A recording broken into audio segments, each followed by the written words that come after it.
Hi everybody, welcome back to the Claremont Classic Garage. Today we're going to start a new Odd Jobs video. And we're starting with piles of tires because it's springtime, so we got to get everybody's wheels switched over. These are the 20-inch wheels off the Ram 1500. Look, a stack of 5 of them is almost as tall as me. That if I'm coming back here, that's my nose.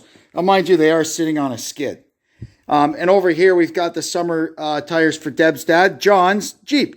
He's coming down for lunch today, and we're going to get him squared away. All right, we got it in. The main purpose of the Ram's visit to the shop is to get its wheels changed back to summer. But we will also just kind of give it a fast going over. And it's not really due for any service yet or currently. But we'll just go over it, check it out, check the fluids, make sure the lights work, stuff like that. Get it ready to hit the road for the summer. We've got a road trip coming up next week sometime, so I need to have her ready to go. We crack it with a bar. No impact gun on our fancy lug nuts. I had to go and buy one of those from the dealer, and it was $24 for one. So we look after them. If you got a nice long bar, they're not hard at all to crack.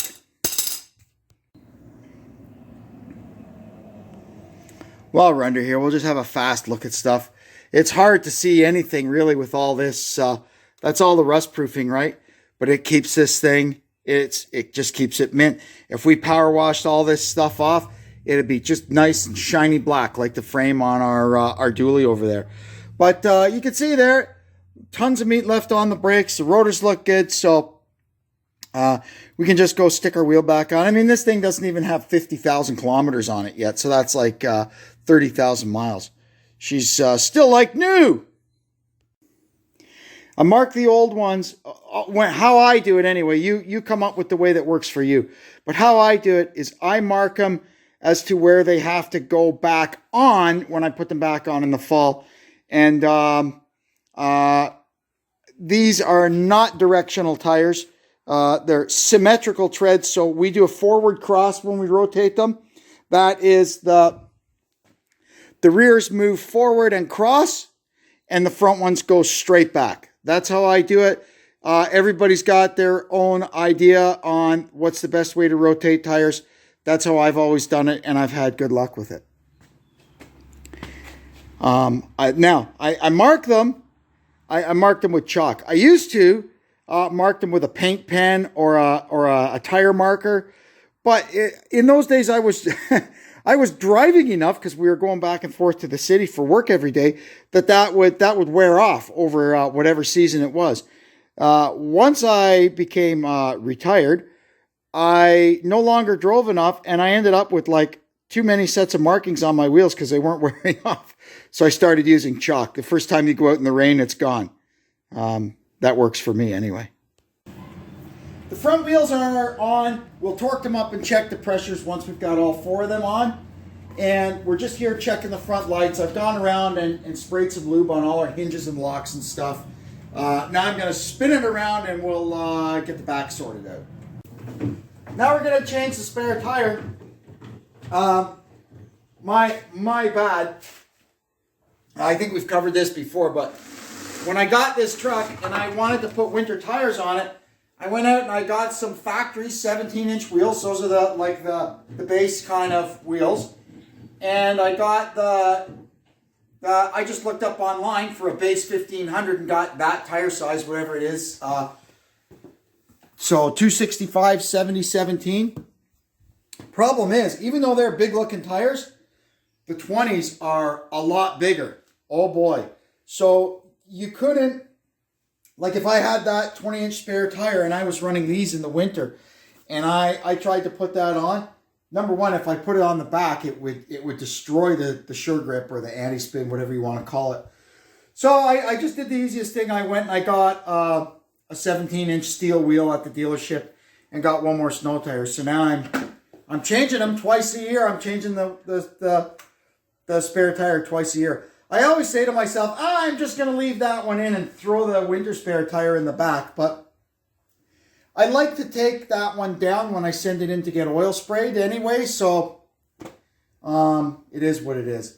Maybe if these tires ever wear out, I'll find something that's bigger, you know? Anyway, whatever. I'm lying in the bed I made. Up, and away. And yeah, rather than digging the factory stuff out from underneath the seat, I use a speed wrench, a 20-inch extension, and a 3/8 square drive socket. And up she goes. As tempting as it is, don't use power tools on this. It'll destroy it.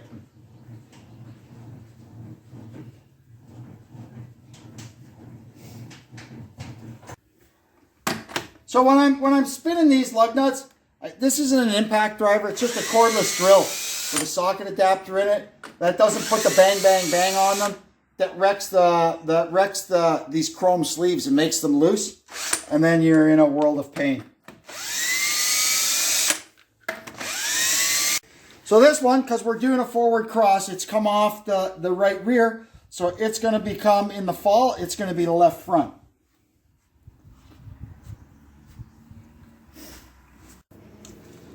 Same thing as the other side, or as the other end. While we're in here, we'll just have a look at the brakes. Still plenty of life left on the rear brakes. Give our airbag a poke there. Make sure, because you have to maintain 5 or 10 PSI in these, even when you're not using them. And it's got, you can see there, it's got something in it. We'll check it with a gauge when we're doing the tires. So yes, all looks good. We can put our wheel on. This is the last one. Then we could torque everything up, check the pressures. And I've got a couple of other little things I have to do. Another job that really needs to be done is this thing is a dirty, filthy, muddy mess. I will get to it. I hate when this truck looks like this. This is all from I went over, you know, my friend Gord with his old Ferguson. I was over at his place last week, and it is so muddy. I was this close to losing this truck forever in Gord's driveway there. Lucky I hadn't changed the tires yet, because if it had these airplane tires or whatever you call these summertime ones, it would have never come out. Lucky these old Coopers here, I stuck it in 4 low and it crawled out, because I had a trailer on the back of it too. It could have been an ugly situation. To put them back on, we use our cordless drill. I've got the clutch set on something really light so it doesn't bang on anything. And my battery's dying. My poor battery. That's it. Got to charge her up. But anyway, they're on close enough. We can drop it down and torque them up. These things torque to 130. And then after, you know, whatever denomination you use, kilometers or miles, after about 100 of them, retorque it. So there's 130. So now, I didn't get these very tight with the little driver soles. Oh, they don't turn that much. We go across, right? This is how I do it anyway. And then back across. And across.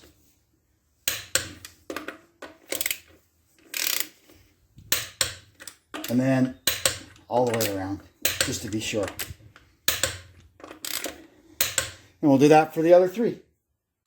The sticker in the door says 35 in these here tires, so this one was down around 32, so I just give it a little squirt.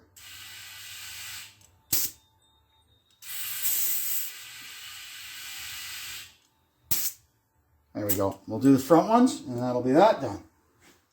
Seems I've shot myself in the foot again. Anybody can check the air in their spare tire when it's out, but only the real mechanics forget until they've put it in. Let's see what we got. It needs a little shot here. Let's see. Oh yeah, it was quite low. It's probably never been checked ever since the truck was new. I don't think I've ever checked it. There we go. That's good. Now we're going to make sure we've got 5 pounds or so in the airbags. Yeah, got about 8. That's fine. Well, that's good. All our lights on the back are working, so now I'm going to go and lube all our hinges and latches and stuff like we did on the front. And the backup lights, I know they work because I back it into its parking spot in the barn, and they light it up pretty good. So I don't need to. I could, if I wanted to, go in and start it up and put it in reverse and make sure they work, but I know they work. So you remember from the other week, my episode with the door on this cap. I said I had to get some stainless steel carriage bolts to replace these, so we got them, and we're just popping them in, and they ain't gonna rust. I also found out, which I'll fix, I put these things on backwards, so I'll fix that while I'm at it. Because I am a champion, I got this one upside down too, so we'll fix that while we're here. That's that. We have a road-ready Ram. Next! Now we got John's Jeep in here for the exact same procedure we just did on the Ram. I'm not going to bore you with the step-by-step of it, but if I find anything that's, untoward or whatever, we'll jump in and I'll show you that. I'm not expecting any trouble because it's a well-kept low miler, so we'll see what we see. Everything looks good under here. We just did a full brake job on this Jeep in the fall. Yeah. In the fall. And so it hasn't really gotten a lot of miles put on it since then. What makes this job fun is these. It doesn't have studs and nuts. It's got bolts, right? It's not so bad with the winter wheels because they're thin steel wheels, but these summer ones. Yes, in the spare tire kit, there's a little stud that you can screw in as a guide stud, but I like to do everything the hard way, so I just use this. All right, we're all done with this one. John lives about an hour away, so that'll be a good run for him to reach his retorque point. So we're just sending him home with an extra torque wrench here, and he can click them up when he gets home, and then we'll collect this later. We're gonna hang up a birdhouse now. I don't know, we got this thing at the auction or something, so we'll hang it up. Unfortunately, on this metal building, you've only got your purlins here where the siding is screwed on. There's no wood here, like I couldn't put it up higher, and I don't want to put it all the way up at the top. So we'll put it here.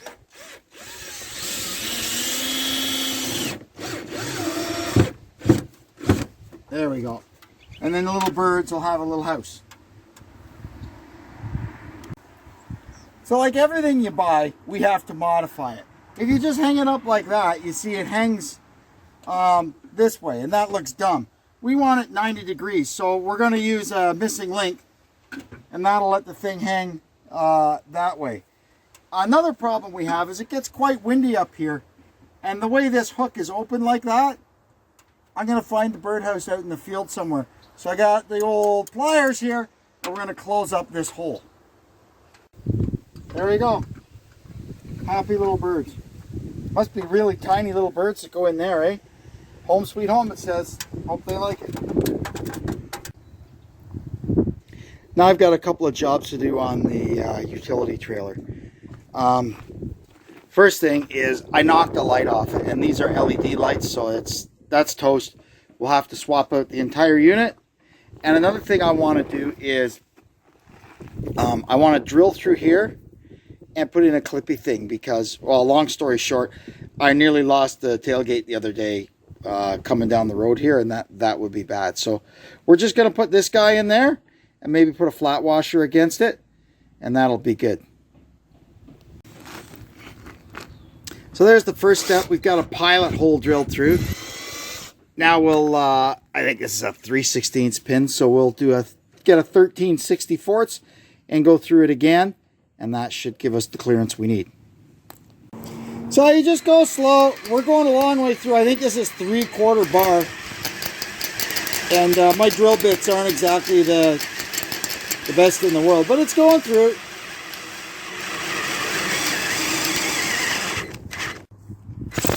There we are, we're through. Let me see if I can find a 3/4 flat washer. Let's check this first. Oh yeah, good. We'll put a washer against it and we'll be all set. Here we go. That'll do it. The washer just gives this something to run against instead of it going against that, which is kind of rough. And now our tailgate can't come off. Let's get this thing off. See what we're up against. Just how long with a couple of self-drilling screws. Okay, and there is our power So we can just cut that off. I think that's a square tube, yeah. Okay. So I'll snip that there. There. So now we got something to attach our new one to.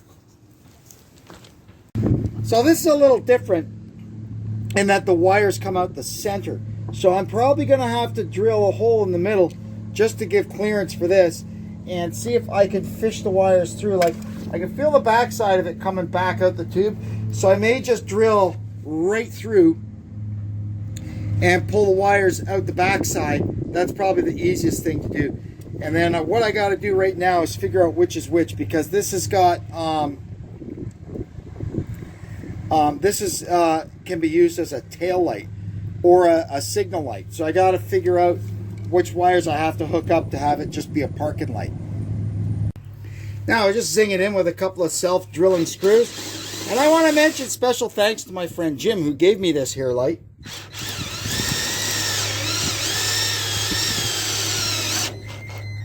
There we go.